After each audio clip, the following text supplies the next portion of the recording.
Čaute, volám sa Tibor a živím sa cestovaním. Častokrát prejdem niekoľko podnebných pásmien, preto zbaliť sa je niekedy veľká výzva, tak poďte so mnou, vezmem vás krížom cez celú planetu. Podnebie je charakterizované ako dlhodobý stav ovzdušia a je v každej časti našej krásnej planéty odlišné.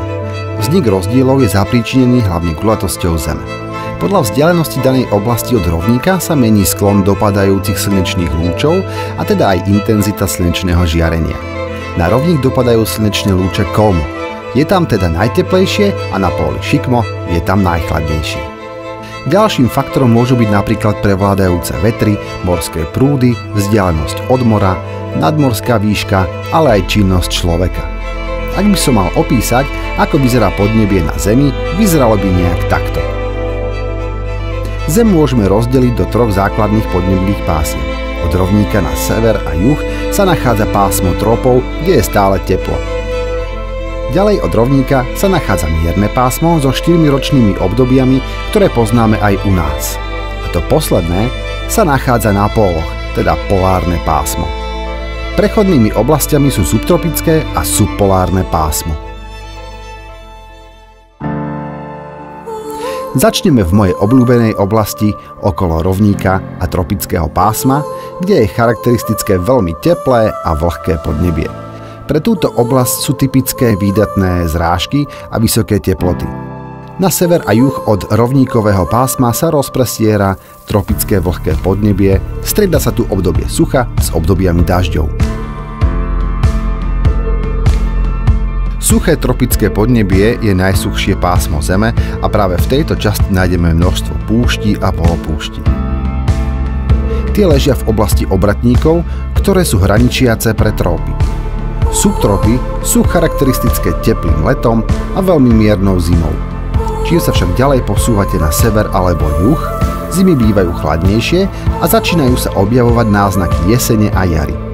Jeho hranicu tvorí podnebie, ktoré majú stredomorské oblasti, ako je juh Talianska, Španielska či Grécka. Ďalej od subtropov je nám dobre známe mierne pásmo. Typické a bežné 4-ročné obdobia sa bohužiaľ s postupujúcou klimatickou zmenou menia a prechody medzi zimou a letom sa výrazne krátia. Tak ako všade na našej planéte, aj tu má mierne pásmo rôzne podoby. Môže byť kontinentálne, presne také, ako poznáme u nás doma, ale tiež oceánske, ktoré je o niečo daždivejšie.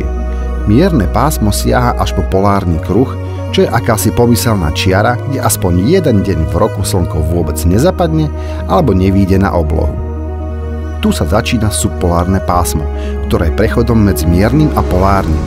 Keďže táto oblasť planéty nie je husto osídlená, tvoria ju rozsiahle lesy, ktoré prechádzajú do tundry. V podstate platí pravidlo. Čím sme bližšie k pólom, tým menej vegetácie tam rastie. V tejto časti Zeme sú zimy dlhé a leta krátke a pomerne chladné. To spôsobuje, že pôda sa nestihne rozmraziť a nazývame ju permafrost. Ak by existoval koniec sveta, vyzeral by ako polárne pásmo. Zemské póly sú oveľa ďalej od Slnka ako rovník, preto sem nedokáže preniknúť intenzívnejšie slnečné žiarenie a tak je to oblasť, kde prakticky nerastú rastliny. Tu je všetko pokryté ľadovcom.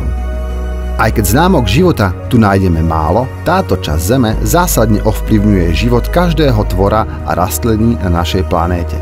Práve polárna oblasť má na svedomí prúdenie vody v oceánoch a vplyv na podnebie. Tak ako sú dažďové pralesy plúcami Zeme, tak studené prúdy zo severu a juhu vytláčajú tie teplé od rovníka a sú jedným z dôvodom, prečo je naša planéta najlepšie miesto na život. Je len na nás, či si ju dokážeme uchrániť a spomaliť prebiehajúce globálne otepľovanie.